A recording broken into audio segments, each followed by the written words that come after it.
Si hay algo de lo que podemos estar seguros en esta mañana, es que todos los creyentes que se encuentran aquí en este lugar desean ver cambios graduales y permanentes en sus vidas. Todo verdadero creyente se encuentra en un proceso de santificación a través del cual nos vamos pareciendo cada vez más al carácter, a la imagen de nuestro bendito Señor y Salvador Jesucristo, a la vez que vamos muriendo cada vez más a todas aquellas actitudes, a todos aquellos rasgos de carácter que son contrarios a nuestro Señor. Sin embargo, no todos los cristianos están conscientes del papel tan importante que juegan las emociones en ese proceso de cambio. No todos estamos conscientes del tremendo obstáculo que las emociones pueden llegar a ser cuando no ocupan un lugar correcto en nuestras vidas. Y ese es precisamente el tema que yo quisiera tratar en esta mañana: las emociones y la santificación. Mis hermanos, nuestras emociones juegan un papel de suprema importancia en cada decisión que nosotros tomamos, en la forma como evaluamos y reaccionamos cada información que recibimos, en nuestra relación con los demás, incluyendo nuestra relación con el Señor, en el proceso de aprendizaje, en el crecimiento espiritual, en la forma como nos comportamos. Nosotros somos seres emocionales.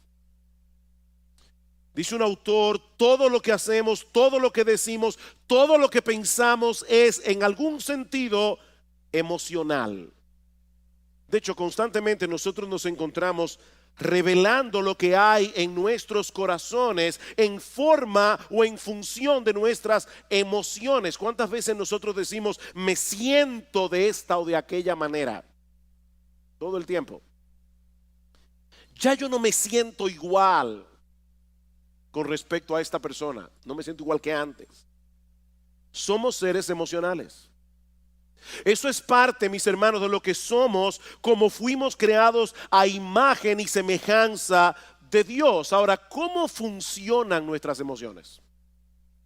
Ese aparato emocional que Dios colocó en nuestras almas, ¿cómo funciona? ¿Podemos nosotros ejercer algún tipo de control sobre nuestras emociones? ¿O somos más bien controlados por ellas? ¿Cómo debe ser la interacción entre nuestras emociones y nuestra razón?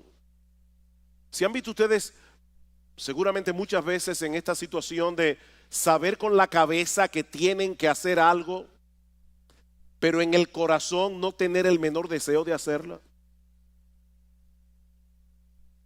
¿Cuál de las dos facultades debe ir sentada en el asiento del conductor? ¿La razón o las emociones? Bueno, esas son algunas de las preguntas que yo quisiera responder en esta mañana, y no tengo ningún texto específico que vamos a estar exponiendo. Vamos a ver una perspectiva bíblica general del manejo de las emociones, comenzando con una perspectiva del funcionamiento de nuestras emociones. ¿Cómo funcionan nuestras emociones? Bueno, para responder esa pregunta tenemos que entender que nosotros somos seres emocionales porque fuimos creados a imagen de un Dios emocional. Como decíamos hace un momento, Dios tiene emociones, Dios siente emociones. Solo que a diferencia de Dios, nosotros somos seres compuestos. Dios es solo espíritu, nosotros somos cuerpo y alma. Nosotros tenemos una parte material que es el cuerpo, tenemos una parte espiritual que es el alma, y esa parte material interacciona con la parte espiritual en una forma increíblemente misteriosa. Nosotros no podemos entender de ninguna manera cómo es que interactúan en nosotros el cuerpo y el alma. Por ejemplo, estás triste. ¿Dónde está esa tristeza? ¿Dónde radica? Radica en el alma. Pero esa tristeza que radica en el alma te lleva a llorar con lágrimas físicas que tú puedes palpar. Eso activa tu glándula, yo no sé cómo se llama eso, pero las glándulas lacrimales. Y es algo puramente espiritual. Un temor extremo te puede paralizar, te puede dejar sin voz. Un fuerte sentido de culpabilidad puede enfermarnos. Probablemente eso fue lo que le pasó a David cuando dice en el Salmo 32 que mientras él cayó su pecado con Betsabé, se envejecieron sus huesos. Y dice David, se volvió mi verdor en sequedades de verano. David se consumió físicamente por causa de su pecado. Ahora, noten algo muy importante aquí. En todos estos ejemplos que yo acabo de dar de reacciones emocionales, existe una condición previa que nosotros evaluamos y a la cual reaccionamos, y eso produce emociones. En otras palabras, nuestras emociones tienen una estrecha relación con nuestra percepción o con nuestra evaluación de las cosas. Esa percepción puede ser real, puede no ser real, pero el hecho de que nosotros percibamos la realidad de cierta manera es lo que produce en nosotros una reacción emocional. Por ejemplo, el sufrimiento del Señor Jesucristo en el huerto de Getsemaní era real, causado por la perspectiva de un dolor real. El Señor sabía que unas horas más tarde Él iba a estar colgado de una cruz e iba a recibir sobre sí todo el peso de la ira de Dios por causa de nuestros pecados. ¿Qué produjo eso en el Señor? Mi alma está muy triste hasta la muerte, dijo Cristo. La perspectiva de ese dolor, que era real, produjo en el Señor una reacción emocional. Ahora, puede darse el caso de una persona que experimenta una agonía real en su corazón ante la perspectiva de un problema irreal. La Biblia dice: no os afanéis por el día de mañana. ¿Cuántas personas están esperando un problema que nunca llega, pero lo sufren como si fuera real? Aquí tenemos una agonía real producida por una cosa irreal. De manera que las emociones, mis amados hermanos, no se producen en nosotros porque sí.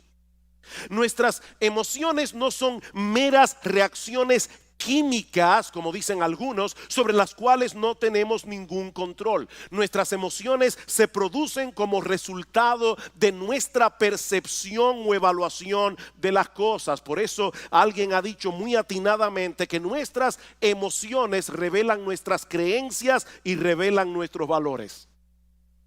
Nuestras emociones revelan nuestras creencias, revelan nuestros valores. Yo no tengo temor de perder aquello que a mis ojos tiene poco o ningún valor. Eso no me causa tristeza. Así que aquello que te causa una profunda tristeza es lo que revela dónde están tus valores. ¿Qué es lo que tú colocas por encima de lo demás? Yo no me airo por lo que no me importa.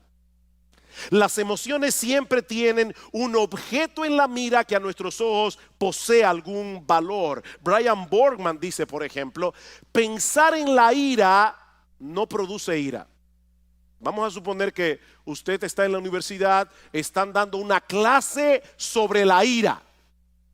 Eso no produce ira. Pero pensar en el aborto sí lo produce. ¿Se dan cuenta? Pensar en la ira no produce ira. Pensar en la injusticia del aborto sí produce ira, o debería producir ira. Ahora, por supuesto, eso no significa que antes de experimentar una emoción nos detenemos a evaluar conscientemente lo que está sucediendo a nuestro alrededor para luego reaccionar. Eso es algo que ocurre de manera instantánea. Por ejemplo, si en medio de la noche, a las 3 de la mañana, tú estás profundamente dormido, escuchas un ruido atronador en la sala de tu casa, lo más natural es que sientas temor inmediatamente, aunque tú no tengas ni idea de lo que produjo ese ruido. Ese temor se produce por la percepción de que puedes estar en peligro. No es necesario que el peligro sea real. Tal vez fue que se cayó una lámpara, el gato la tumbó. Puede ser que no haya un ladrón en la casa. El peligro no es real.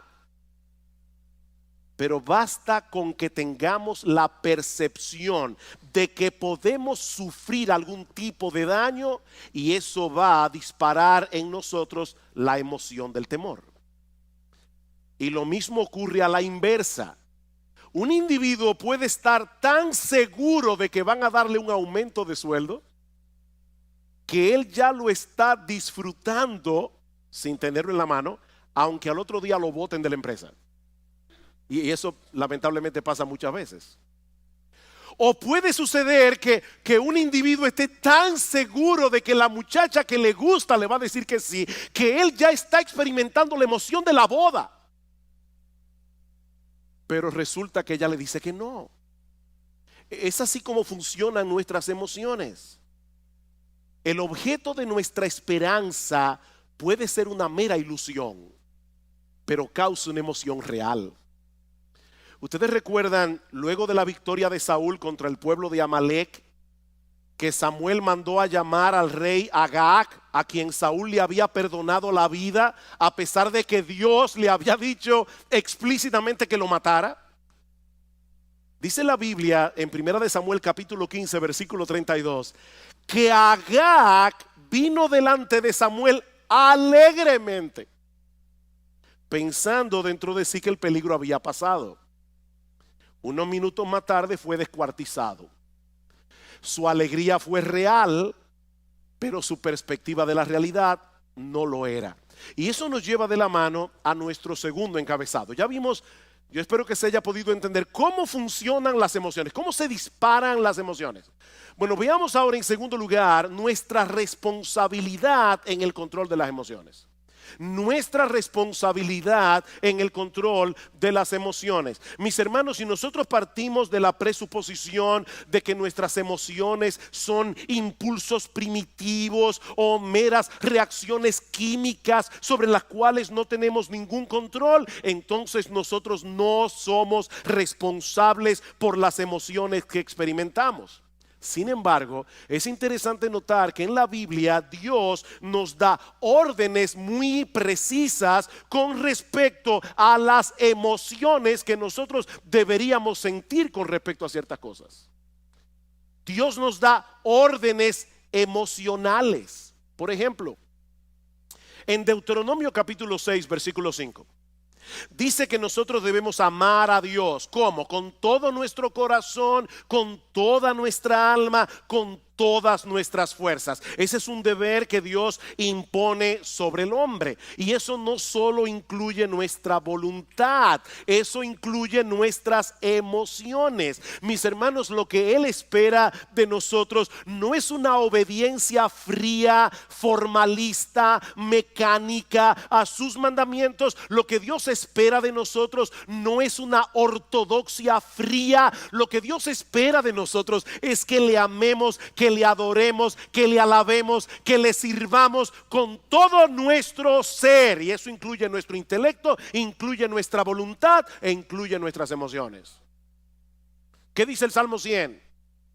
Cantad alegres a Dios, habitantes de toda la tierra. Venid ante su presencia con regocijo. Nosotros debemos venir a la casa de Dios, debemos venir a encontrarnos con el pueblo de Dios y sobre todas las cosas debemos venir a la presencia de Dios con una expectativa de alegría.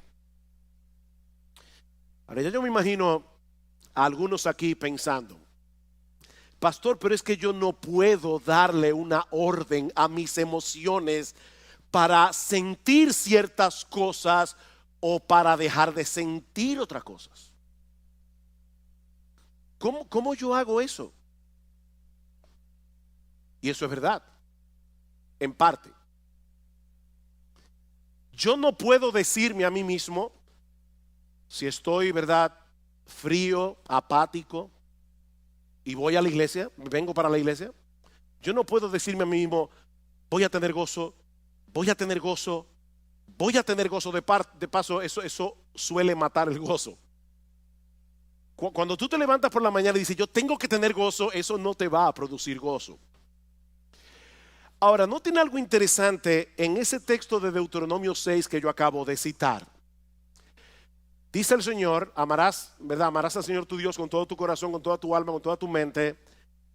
Y luego el pasaje continúa diciendo: y estas palabras que yo te mando hoy estarán sobre tu corazón, y las repetirás a tus hijos, y hablarás sobre ellas estando en tu casa y andando por el camino y al acostarte y cuando te levantes, y las atarás como una señal en tu mano y estarán como frontales entre tus ojos, y las escribirás en los postes de tu casa y en tus puertas. En otras palabras, ese amor de Dios se nutre del conocimiento que nosotros obtenemos acerca de Dios por medio de su revelación. Para amar a Dios con todo nuestro ser, alma, intelecto, voluntad, emociones, necesitamos información fidedigna acerca de Dios. Una información que, según este texto, nosotros debemos traer continuamente a nuestras cabezas y a la mente de nuestros hijos. En otras palabras, hay una relación estrecha entre nuestras emociones y nuestro conocimiento. Hay una relación estrecha entre nuestras emociones y nuestro proceso de pensamiento. Por ejemplo, Salmo 18, versículos 1 al 3, dice el salmista: yo te amo, Jehová, fortaleza mía. Jehová, roca mía y castillo mío, mi libertador, Dios mío, fortaleza mía. En él confiaré, mi escudo y la fuerza de mi salvación, mi alto refugio. Invocaré a Jehová, quien es digno de ser alabado, y seré salvo de mis enemigos. Estas expresiones de amor de parte del salmista surgieron de una percepción adecuada de Dios, fruto de la percepción y del conocimiento verdadero que el salmista tenía acerca de Dios. Dios es un refugio, Dios es un castillo en el cual podemos escondernos en tiempos de aflicción. Y lo mismo podemos decir acerca del amor al prójimo. Los dos mandamientos más importantes son: amarás al Señor tu Dios y al prójimo como a ti mismo. Y eso incluye emociones de compasión, eso incluye emociones de misericordia. Ahora, ¿cómo surgen esas emociones en nosotros? Escuchen este pasaje en Levítico 19:33. Cuando el extranjero morare con vosotros en vuestra tierra, no le oprimiréis. Como a un natural de vosotros tendréis al extranjero que mora entre vosotros, y lo amarás como a ti mismo, porque extranjero fuisteis vosotros en la tierra de Egipto. ¿Se dieron cuenta de esa conexión? Lo amarás como a ti mismo, porque extranjeros fuisteis vosotros en la tierra de Egipto. En otras palabras, la memoria de sus penurias, cuando ellos eran extraños, extranjeros y esclavos en Egipto, podía disponer sus corazones a experimentar misericordia y compasión por los extranjeros. El hecho de ponernos conscientemente en el lugar del que sufre es una forma de cultivar algunas emociones que generalmente acompañan un amor genuino al prójimo. ¿Saben cuál es nuestro problema? Nosotros vivimos tan centrados en nuestro pequeño mundo, en nuestro pequeño reino, que no nos ponemos en el lugar de los demás y consecuentemente no sentimos las emociones que deberíamos sentir asociadas con el amor al prójimo. Somos demasiado egocéntricos. Así que, hermanos, nosotros somos responsables por el cultivo de emociones piadosas. Somos responsables. En Romanos capítulo 12 el apóstol Pablo da una serie de mandatos. Y observen cómo cada uno de estos mandatos va conectado con nuestra vida emocional. El que preside debe hacerlo con solicitud. El que hace misericordia debe hacerlo ¿cómo? Con alegría. Debemos aborrecer lo malo, debemos seguir lo bueno. Amaos los unos a los otros con amor fraternal. En lo que se requiere diligencia, no debemos ser perezosos. Debemos ser fervientes en el espíritu. Debemos ser gozosos en la esperanza. Debemos ser sufridos en la tribulación. Emoción tras emoción tras emoción, conectado con nuestros deberes. La vida cristiana que es digna de Dios y de su agrado, mis amados hermanos, incluye un sano despertar de nuestras emociones. Y eso me lleva ahora a mi tercer y último encabezado. Ya vimos cómo funcionan las emociones, ya vimos la responsabilidad que tenemos de controlar nuestras emociones. Veamos ahora el papel que juega la verdad en el control de nuestras emociones. El papel que juega la verdad en el control de nuestras emociones. Ya hemos visto que las emociones tienen una estrecha relación con nuestro entendimiento, con nuestra evaluación de lo que percibimos. Por lo tanto, mis hermanos, los pensamientos con los que llenamos nuestras mentes, aquellos pensamientos que son el objeto de nuestra meditación, jugarán un papel de suprema importancia en las emociones que sentimos, para bien o para mal. Por eso Pablo dice en Romanos capítulo 12 que nosotros no debemos conformarnos a este siglo, sino que debemos ser transformados por medio de la renovación de nuestro entendimiento. El proceso de santificación en la vida cristiana tiene como centro operativo nuestro entendimiento, no nuestras emociones. ¿Oyeron eso, hermanos? El proceso de santificación tiene como centro operativo nuestro entendimiento, no las emociones. Nosotros llegamos a la vida cristiana con muchas mentiras en nuestras mentes que ahora deben ser gradualmente desplazadas por la luz de la verdad de Dios revelada en su palabra. Eran estas mentiras las que estaban detrás de todo comportamiento pecaminoso y de toda emoción pecaminosa. Vamos a Efesios capítulo 4, versículo 17.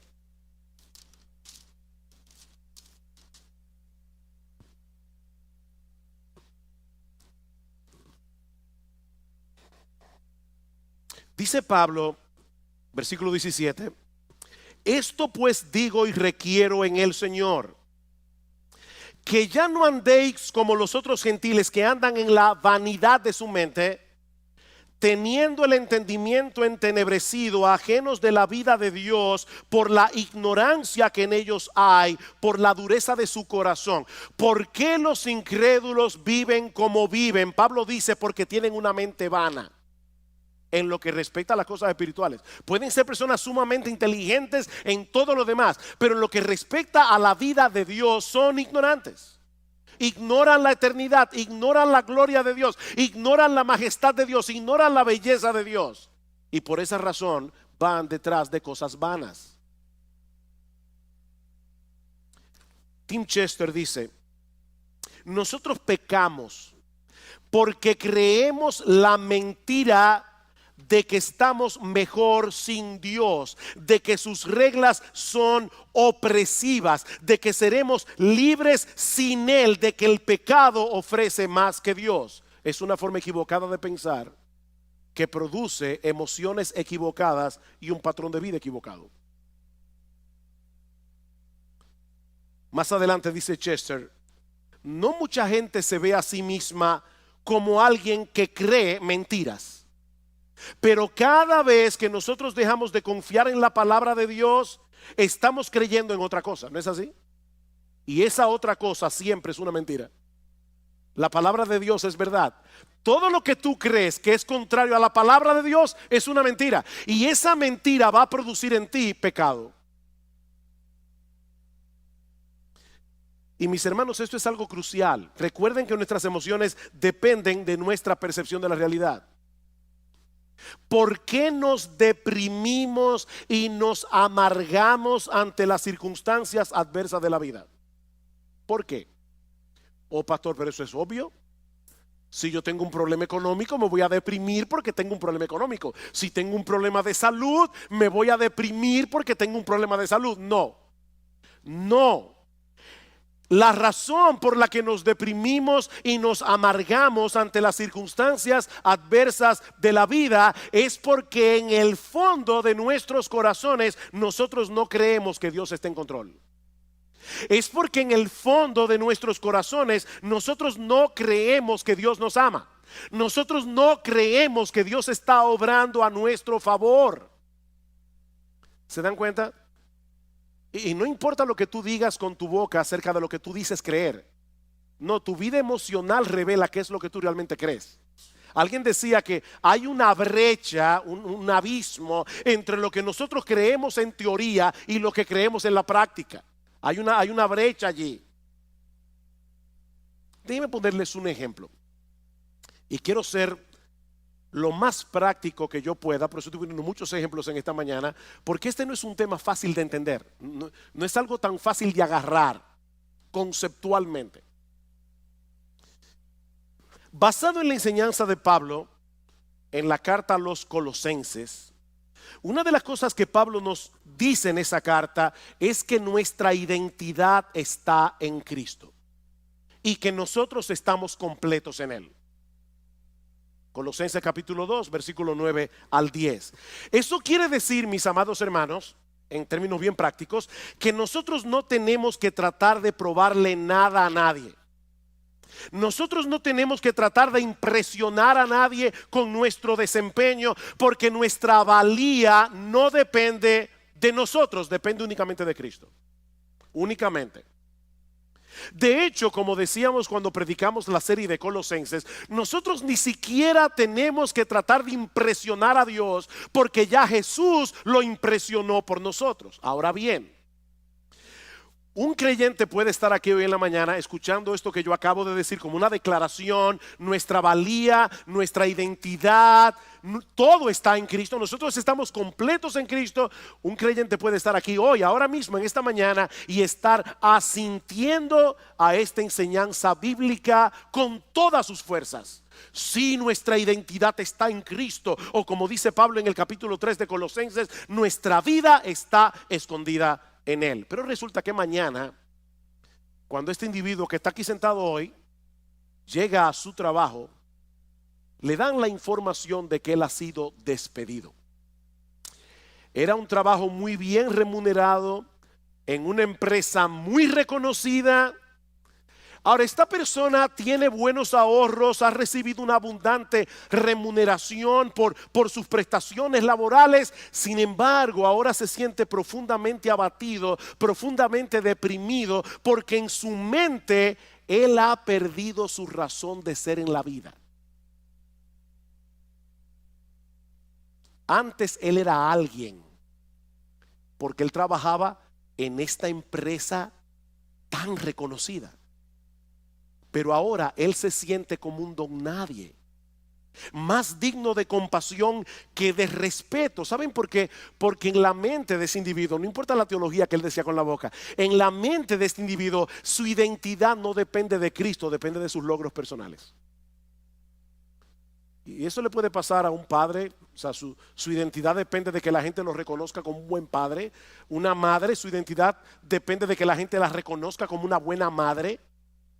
Y por supuesto, cuando sus hijos hacen una de las suyas, sobre todo públicamente, alante de todo el mundo, su universo se desmoronó, porque toda su identidad descansaba en esa identidad que esa persona había forjado. Ahora fíjense, este individuo que perdió el empleo, él sigue siendo cristiano, ¿verdad que sí? Él es creyente, solo que ahora es un creyente desempleado, de manera que su identidad primaria no ha cambiado, sigue siendo exactamente la misma. Él es un pecador salvado por gracia, justificado por la fe en la persona del Señor Jesucristo. El problema es que él todavía continúa sintiendo la necesidad de probar algo. No sé si se dan cuenta de lo que estoy tratando de explicar aquí. Él está tratando de probar algo, de justificarse ante los demás, o de justificarse ante sí mismo, cuando lo cierto es, mis amados hermanos, que nosotros no tenemos nada que probar. Cristo es nuestra identidad y eso no cambia con las circunstancias. ¿Ven ustedes, mis hermanos, cómo la mentira obra en nosotros? Así que si queremos ver cambios en nuestras vidas y llegar a ser emocionalmente estables, necesitamos que la verdad de Dios revelada en su palabra continúe desplazando las mentiras de nuestros corazones. Dice Tim Chester, la santificación consiste en hacer cada vez más pequeña la brecha que hay entre nuestra fe confesional y nuestra fe funcional. Nuestra fe confesional, lo que tú dices creer, tu teología, con lo que tú realmente crees en la práctica. Y más adelante él añade, tratar de cambiar únicamente nuestra conducta no funciona, porque las mentiras que crearon esa conducta continúan allí todavía. Vamos al Salmo 119. Salmo 119. Ustedes conocen que este salmo tiene como tema central la palabra de Dios. Esto es un poema de amor a la palabra de Dios. ¿Qué dice el salmista en el Salmo 119? Versículo 25. Abatida hasta el polvo está mi alma. Vivifícame según tu palabra. ¿Qué puede sacarte de ese abatimiento? La verdad de la palabra de Dios. Versículo 28. Se deshace mi alma en ansiedad. ¿Qué debo hacer? ¿Tomar un ansiolítico? No, susténtame según tu palabra. Versículo 49. Acuérdate de la palabra dada a tu siervo, en la cual me has hecho esperar. Ella es mi consuelo en mi aflicción, porque tu dicho, lo que tú dices, Señor, que es la verdad verdadera, es lo que me ha vivificado. Versículo 92. Si tu ley no hubiese sido mi delicia, ya en mi aflicción hubiera perecido. Nunca jamás me olvidaré de tus mandamientos, porque con ellos me has vivificado, con la palabra de Dios. Versículo 111. Por heredad he tomado tus testimonios para siempre, porque son el gozo de mi corazón. Mis hermanos, ¿qué es lo que el salmista está diciendo aquí? Que es la verdad de Dios revelada en su palabra la que nos hace libres. Es la verdad de Dios revelada en su palabra la que nos consuela. Es la verdad de Dios revelada en su palabra la que levanta nuestra alma abatida. Es la verdad de Dios revelada en su palabra. Es el evangelio, mis hermanos, lo que nos hace libres. Es la verdad revelada en la palabra de Dios la que debe ir sentada en el asiento del conductor de nuestras vidas, no las emociones.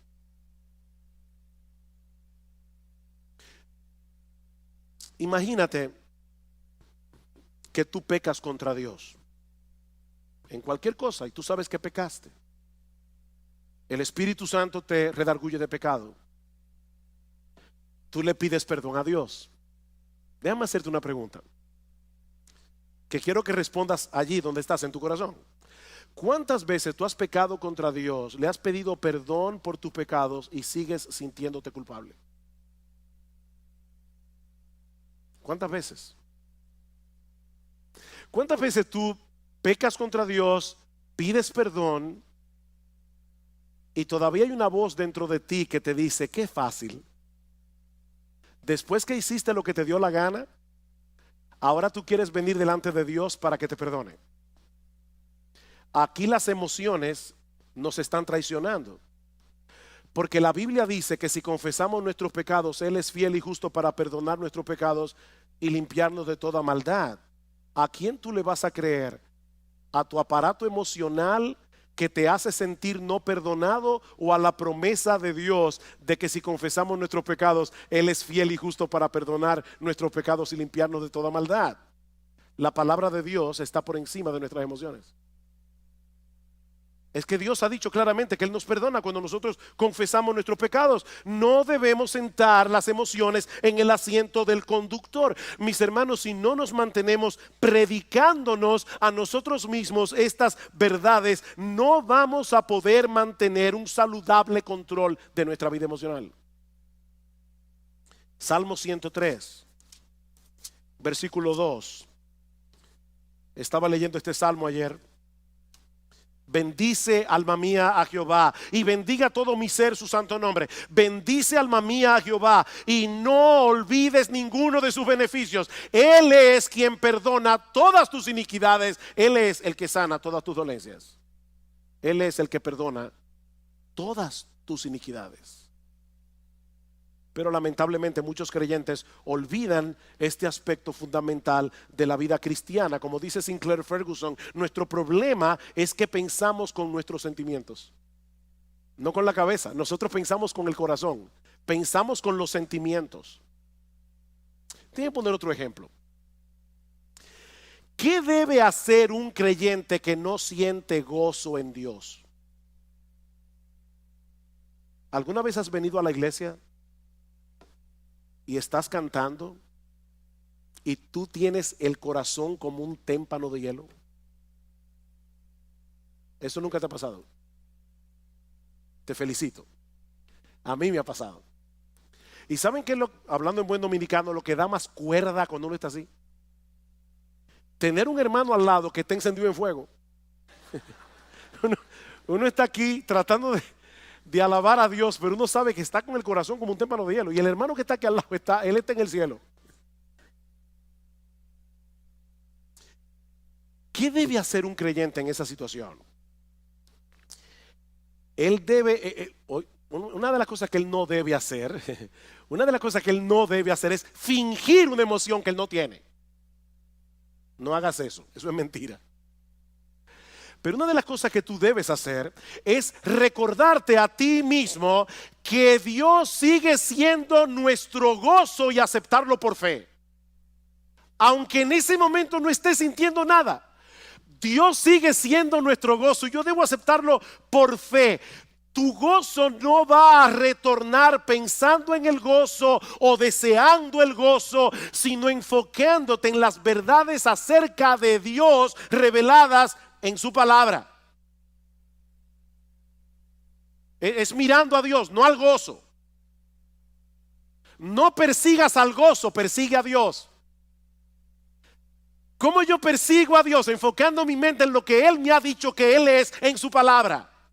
Y yo voy a comenzar a recordar atributo tras atributo tras atributo de lo que Dios revela de sí mismo en su palabra, hasta que mi corazón comience a arder otra vez. Y puede ser que eso no pase inmediatamente.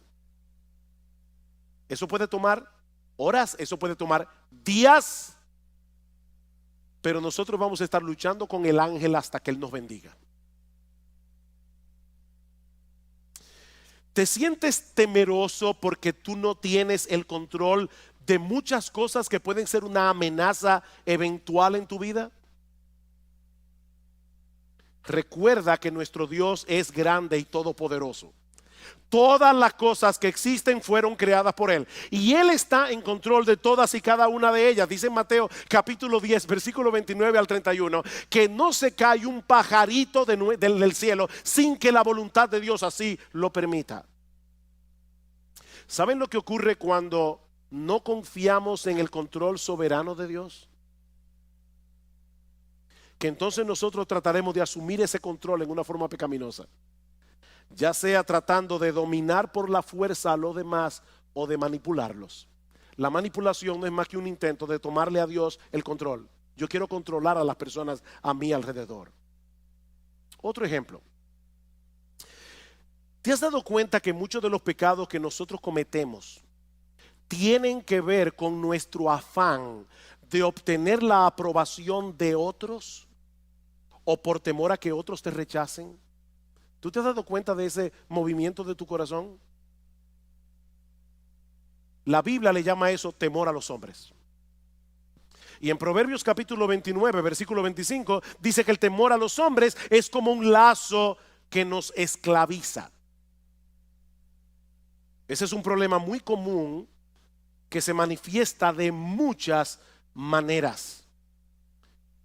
Por ejemplo, susceptibilidad a la presión de grupo, necesitar que las personas me den algo, cariño, respeto, admiración, preocupación por nuestra autoestima, llenarte de compromisos porque no sabes decir que no. Eso es temor a los hombres. pequeñas mentiras para lucir bien delante de los otros, compararte con otras personas, sentir temor de compartir el evangelio. Eso es temor a los hombres. ¿Cómo podemos lidiar adecuadamente con el temor a los hombres? Bueno, la psicología humanista nos aconseja aumentar nuestra autoestima, y lamentablemente muchos creyentes han caído en esa trampa. Pero eso no resuelve el problema, sino que lo complica. Porque en realidad la baja autoestima no es otra cosa que una elevada autoestima disfrazada.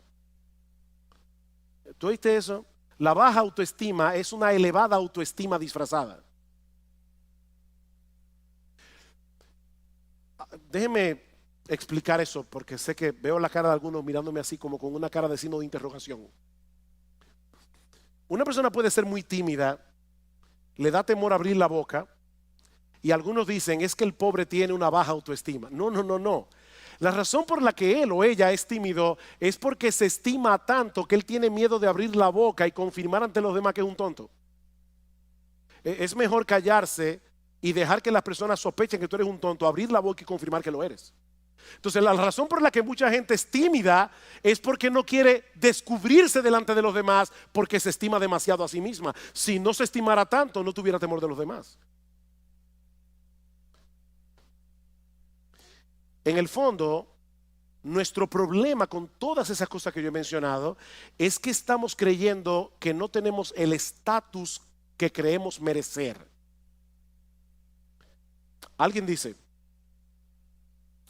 nosotros elevamos deseos que a menudo son buenos en sí mismos, el deseo de ser amado, el deseo de afirmación, el deseo de respeto. Elevamos eso al nivel de necesidades sin las cuales pensamos que no podemos tener una vida equilibrada. Hablamos de necesitar la aprobación y la aceptación de otros cuando nuestra verdadera necesidad es glorificar a Dios y amar a las personas.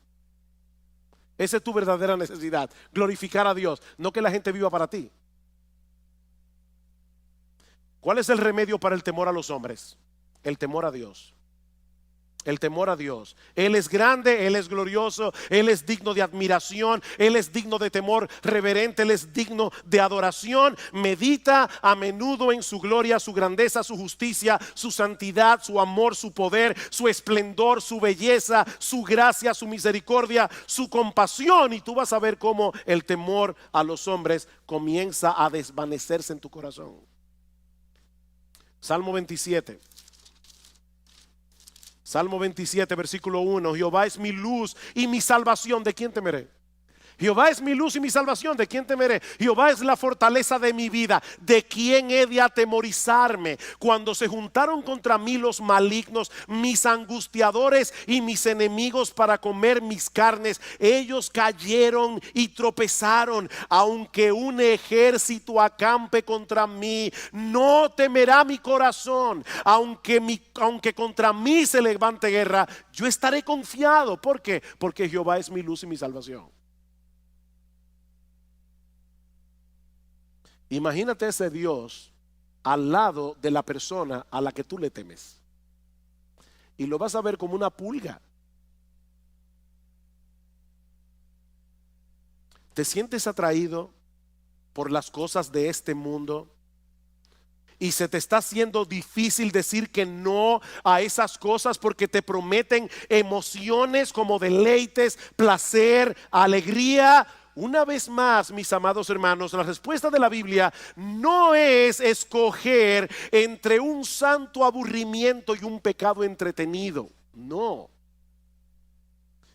La Biblia nos invita más bien a buscar ese deleite, ese placer, esa alegría en el único lugar donde realmente puede ser hallado, en Dios mismo. En Dios mismo. ¿Recuerdan ustedes lo que Cristo le dijo a la mujer samaritana? El que bebiere de esta agua volverá a tener sed, mas el que bebiere del agua que yo le daré no tendrá sed jamás, sino que será en él una fuente de agua que salte para vida eterna. ¿Qué es esa fuente de agua? ¿Saben qué es esa fuente de agua? Dios mismo. Es el Espíritu Santo morando en nuestro interior. ¿Y cómo lo sabemos? Porque más adelante en Juan capítulo 7 versículo 37 al 38, escuchen lo que dice el Señor Jesucristo. En el último y gran día de la fiesta, Jesús se puso en pie y alzó la voz diciendo: si alguno tiene sed, venga a mí y beba. El que cree en mí, como dice la Escritura, de su interior correrán ríos de agua viva. ¿Qué le dijo a la samaritana? El que bebiere de esta agua volverá a tener sed. El que bebiera del agua que yo le daré no tendrá sed jamás, sino que será en él una fuente de agua que salte para vida eterna. ¿Cuál es esa fuente de agua? Versículo 39. Esto dijo del Espíritu que habrían de recibir los que creyesen en él. Es Dios por su Espíritu morando en nuestro corazón. Es una fuente de agua que salta para vida eterna.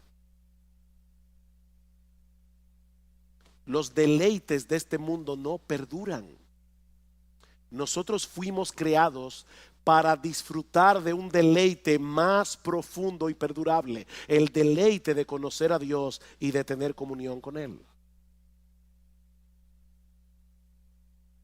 Alguien decía que cada vez que nosotros pecamos es porque pensamos que el placer del pecado es real y que el gozo en Dios es insustancial o distante. Pero lo cierto es, oigan esto, hermano, porque es importante, es exactamente al revés. Cada gozo que experimentamos en esta vida es una sombra de la fuente de todo gozo, que es Dios mismo. Cada gozo que tú experimentas es una sombra del verdadero gozo que se encuentra en Dios. Y mis hermanos, yo podría continuar en esta mañana multiplicando los ejemplos, pero el tiempo se ha ido. Todos llegarían al mismo punto. Dios nos creó a su imagen y semejanza. Eso incluye nuestra facultad de experimentar emociones. Nuestra vida emocional fue diseñada originalmente para girar en torno a la persona de Dios y nadie más. Podemos disfrutar de un montón de cosas creadas por Él para nuestro deleite, pero si sustituimos a Dios por esas cosas, ya hemos caído en el pecado de la idolatría. Y la idolatría es blasfema, es dañina y es destructiva. Dice el Salmos 16:4: se multiplicarán los dolores de aquellos que sirven diligentemente a otro Dios. Si queremos tener una vida emocional estable y seguir avanzando en nuestra santificación progresiva, lo que necesitamos no es terapia psicológica, lo que necesitamos es llevar cautivo todo pensamiento a la obediencia a Cristo. Llenar nuestras mentes con la palabra de Dios y creer ciertamente lo que dice la palabra de Dios. Pongamos la verdad de Dios revelada en su palabra en el asiento del conductor. Sentemos las emociones en el asiento del pasajero y sigamos corriendo nuestra carrera con paciencia, con los ojos puestos en Jesús, buscando en Él y solo en Él lo que solo Él puede dar.